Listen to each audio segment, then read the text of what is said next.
આ ટ્રીકથી તમારે hair Diana ડાઘને સાફ કરવાના છે. હેલો એવરીવન, આજે આપણે કપડાં પરથી હેર ડાયના ડાઘને કેવી રીતે સાફ કરવા એ વિડીયો લઈને આવી છું. જુઓ, કપડાં ઉપર હેર ડાયના ડાઘ પડી ગયા છે. એ માટે સૌથી પહેલાં તમારે ડાયના ડાઘ ઉપર પાણી લગાવી દેવાનું છે અને એને ભીનું કરી દેવાનું છે.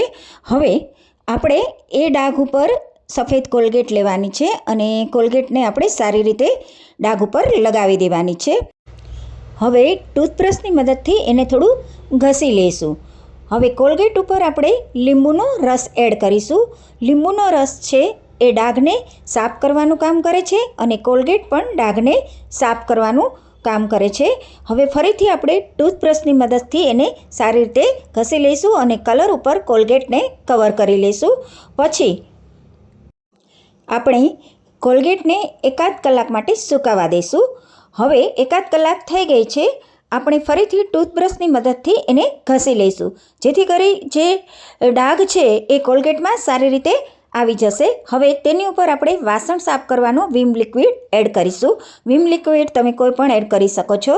થોડું પાણી પણ એડ કરીશું અને પછી ફરીથી આપણે ટૂથબ્રશની મદદથી એને સારી રીતે ઘસી લઈશું.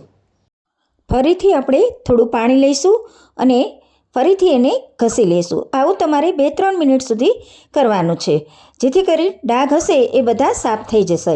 તમે જોઈ શકો છો કે ડાઘ સરસ રીતે સાફ થઈ ગયા છે, જરા પણ દેખાતા નથી. હવે આપણે એને પાણીથી વોશ કરી લઈશું.